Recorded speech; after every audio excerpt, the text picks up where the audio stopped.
day and good evening to our viewers, especially to our lecturer, Dr. Chong, and anyone who's watching this. Today we are going to present about money laundering, specifically about anti-money laundering. We're going to go through the act that has been made in Malaysia in 2001.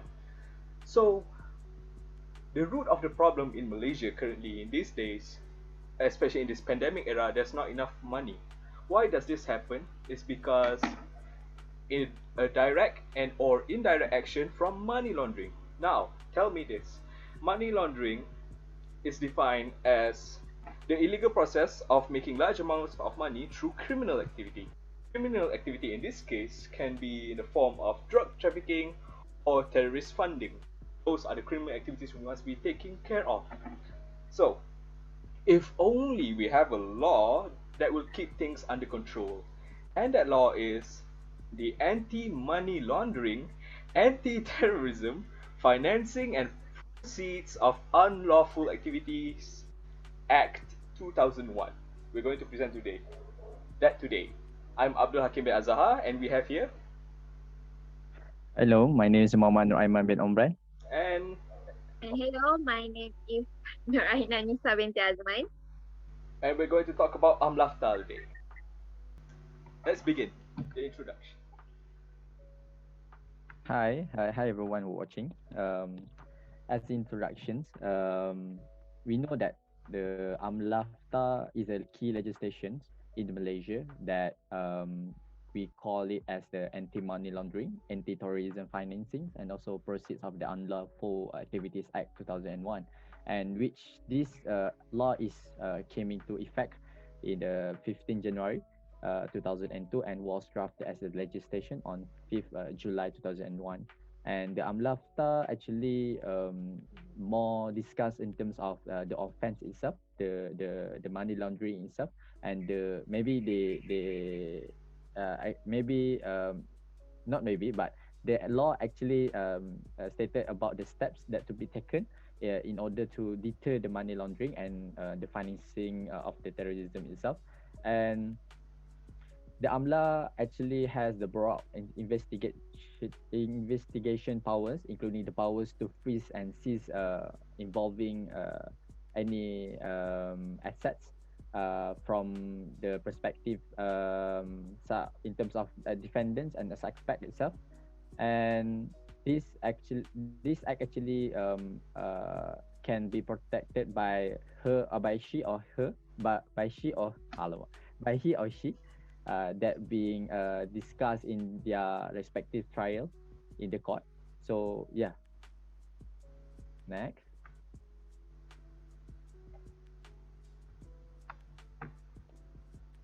Next is talk about the AMLAFTA actually can be enforced by various agency itself, such as we know that we have the LHD and Royal Malaysia Police, and we also have customs, and this actually we call it as agency that can be also involved in our investigations in terms of money laundering. And Bank Negara actually the one that empowered to investigate the money laundering itself for the case related to laws administered by Bank Negara itself. For your informations, in the court, that means in the trial itself, they actually they can actually relate to the other laws also in Malaysia, and we actually have various types of law, and we have the Financial Service Act 2013, Islamic Financial Service Act 2013, Money Services Business Act 2011, and also Development Financial Institution Act 2002. So next I will pass to Hakim. Hello. Okay, you can hear. Oh, great. So, after that wonderful introduction explanatory by Ayman, we go to the preliminary explanation. So, the first question is, for whom this act is applied to? C. This act shall apply to any serious offence, foreign serious offence, or unlawful activity whether committed before or after the commencement date. So anyone who does a serious offence at any time in Malaysia in the commencement date is applied to them. Now, in section 3, they mention about the important interpretation in this act. First interpretation that I want to get your attention is the unlawful activity. Unlawful activity is any activity which constitute any serious offence, leads to the commission of any serious offence or any serious foreign serious offence. Now, this serious offence, we look at part 2, means that any of the offence specified in the second schedule, the attempt and the abetment. The attempt is they want to do it. The abetment is they help to do it. They conspire to do it against. They conspire to do money laundering together. They got commission from it. So in this second schedule, it could be from a lot of things. It can be from even out in our AMLAFTA 2001. Example of the offence is offence in money laundering. It could be from Child Act 2001, offences related to selling, procuring, detention, or any attempts of a child or prostitution. See, that is called money laundering. And it could also involve the Income Tax Act 1967, where Section 113, incorrect returns. All of this is to deter money laundering. Whichever offences that are here in Schedule 2 is part of AMLAFTA's serious offence, and they will have to take action against someone, against the wrongdoer. Okay, let's move on to Aiman. He's going to talk about money laundering offences. So in AMLAFTA Part 2, they stated about it is stated about the money laundering offence under Section 4.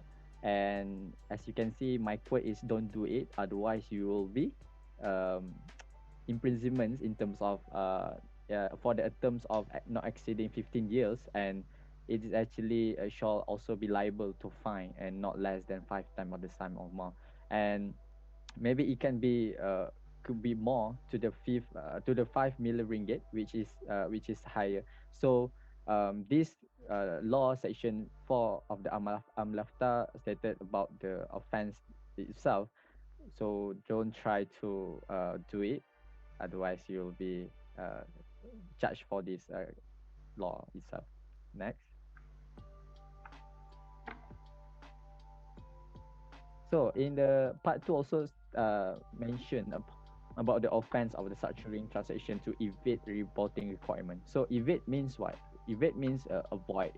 So the suspects or defendants cannot avoid to report the requirement itself, and for the investigations that conduct by BNM or other authorized authority.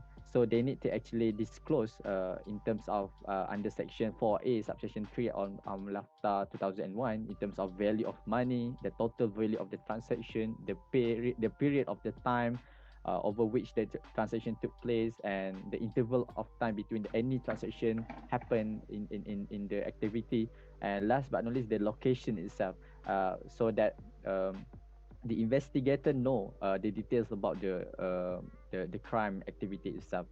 So the next is protection of informants and information. This is actually very unique because in our law actually mentioned in the section 5 subsection 2 of AMLAFTA 2001, where it is actually being protected to be secret between the officer and the persons itself. So maybe the defendant or the suspects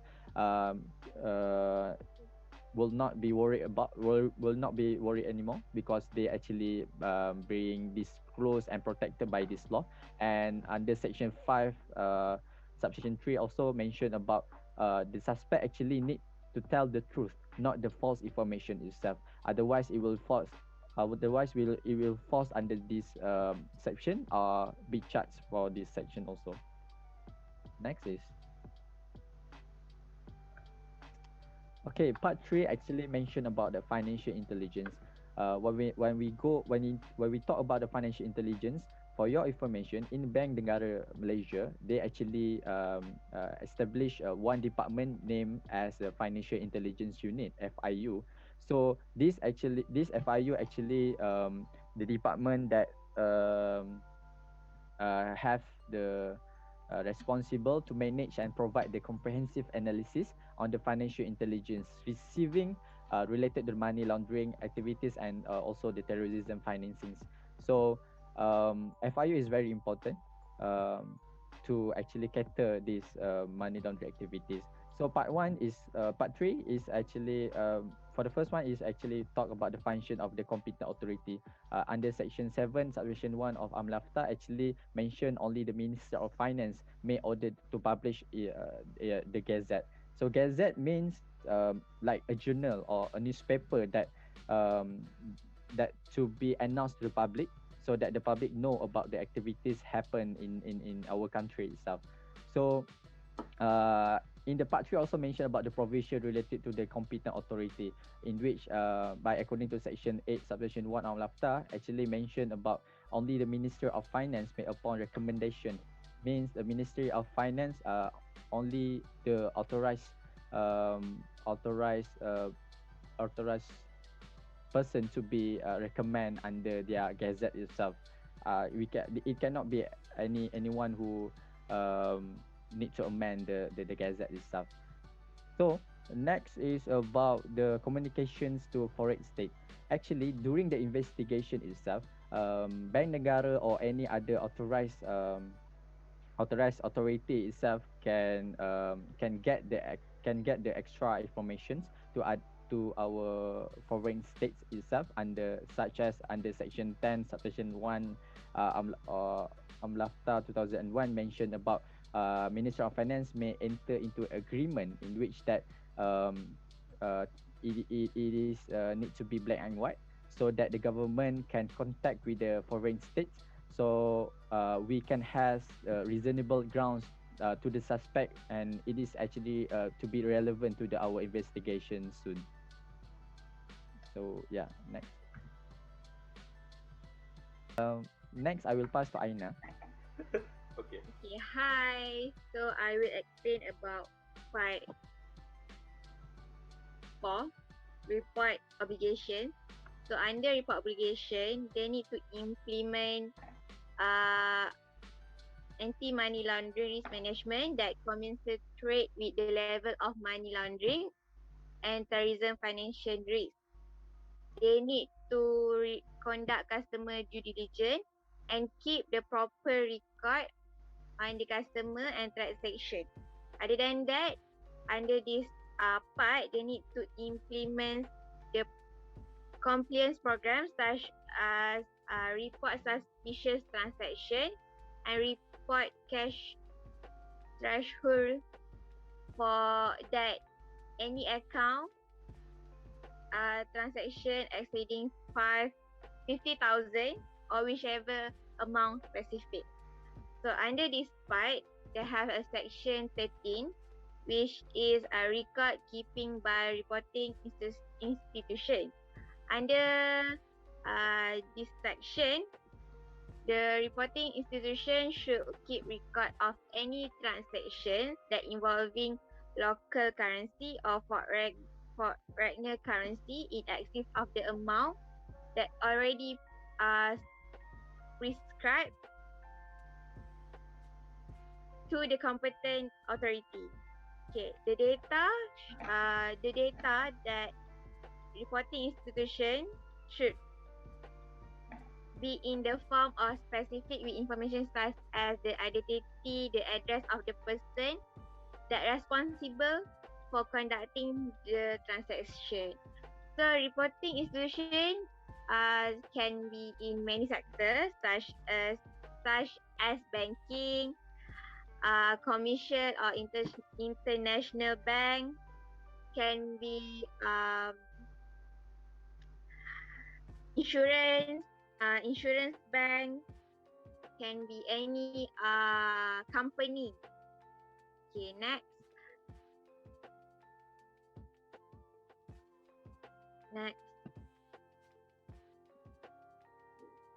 Okay, next is section 14, report by reporting institution. Under this section, if any reporting institution want to report,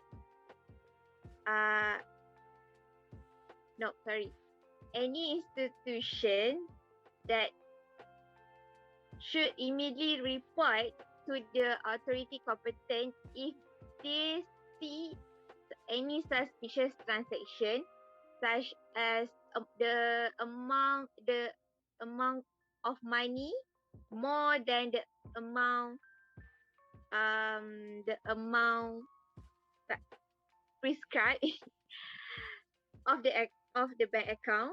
So reporting institution need to record all the data about the about both accounts.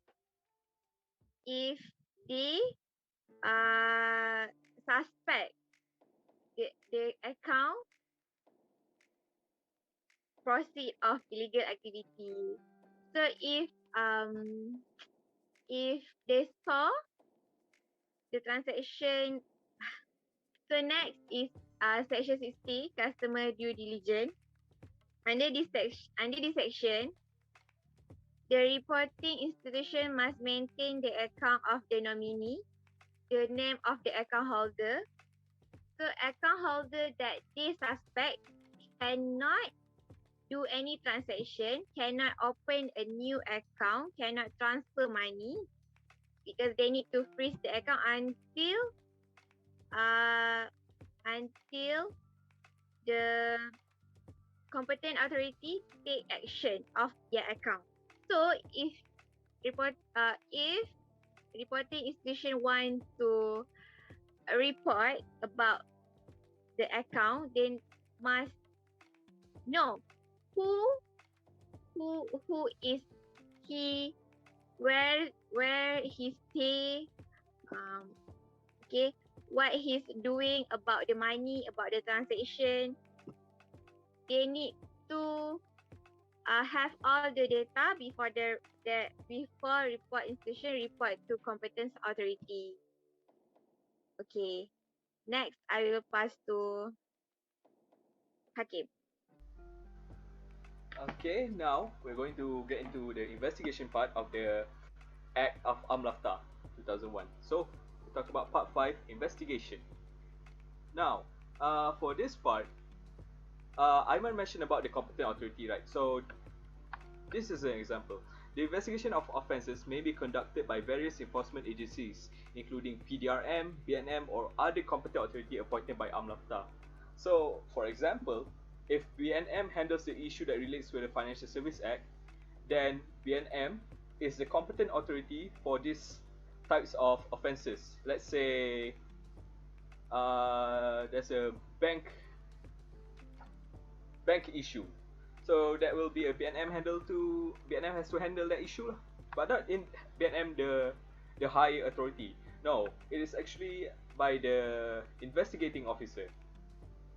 And what is the investigating officer? See, they are, according to section 30, they are appointed by the competent authority to be the investigating officer, and the investigating officer shall be subject to the direction and control of the competent authority, which has authorized him to act on its behalf. Meaning, if BNM gives direction for the investigating officer to do this, he must do exactly that and nothing else. So he must follow the specific direction of BNM. Next, the power of the investigating officer. See, now I'm going to talk about the power of investigating officer without a search warrant.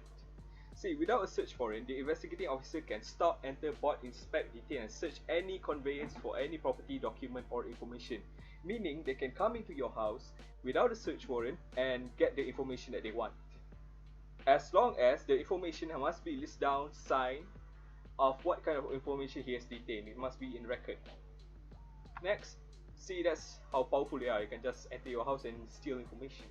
Not steal, they get the information from you according to how they want to do it. Even if they want to with force, they can break items to get the information, like a safe.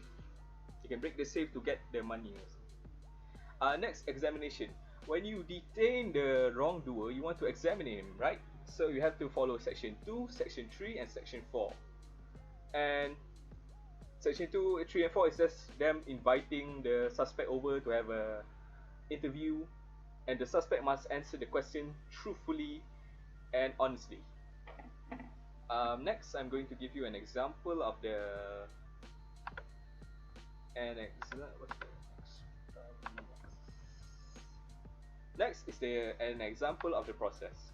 See, the illustration below is for the case of cheating.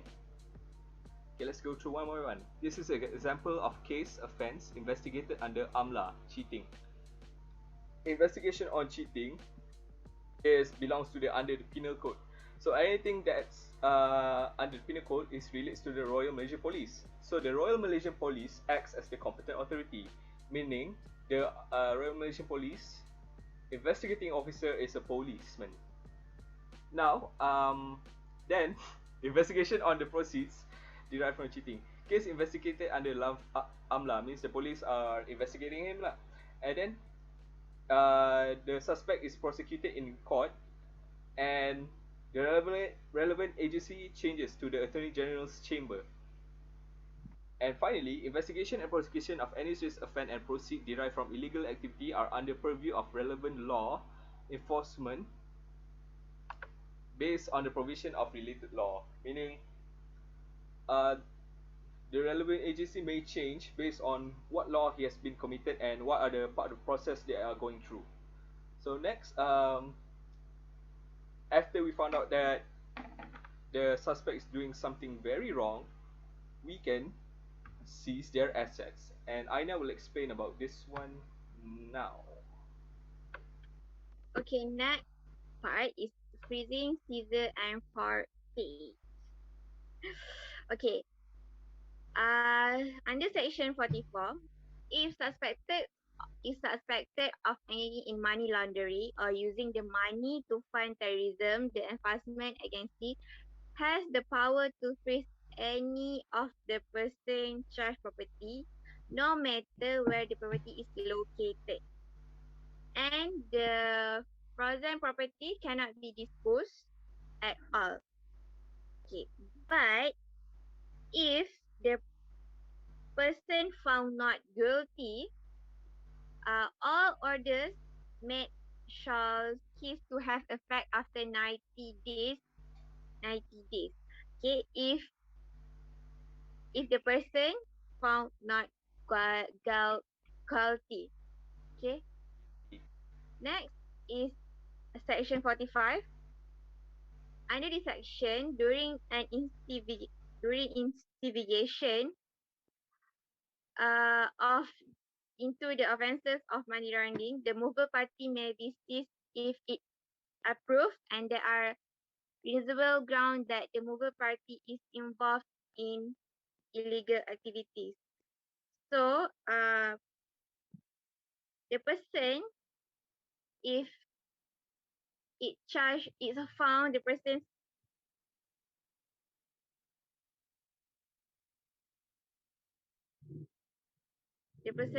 guilty, all the property must be seized, need to seize under this section. Next, okay, movable property can be cash money, the insurance, their unit trust, anyone who,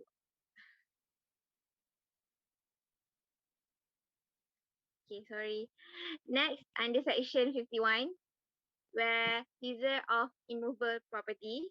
Under this section, property can be seized if the prosecutor is satisfied with the information and evidence provided to him by the investigator if the immovable property is involved in money laundering. Okay, the immovable property is not allowed to do any business. If anyone violates this section, this order will be fined or in prison. In prison. Okay, that's all from me. Thank you. So, to conclude this presentation, I want to say let's apply the law in our daily lives to combat the poverty that we are facing through today. There are a lot of problems, there are economic problems, health issues, and all. All of this caused by money laundering. So, if we apply AMLAFTA in our lives, like really apply it very strictly, then we could probably have the money and resources to survive pandemic. Like right now, if we have the money, we could own the vaccine or something. I don't know, but that's it. If we combat money laundering, if we play fair and square, we will live in a better society. So fight money laundering and gain justice. Okay, that's all from us. Thank you very much. Have a nice day. Thank you, madam.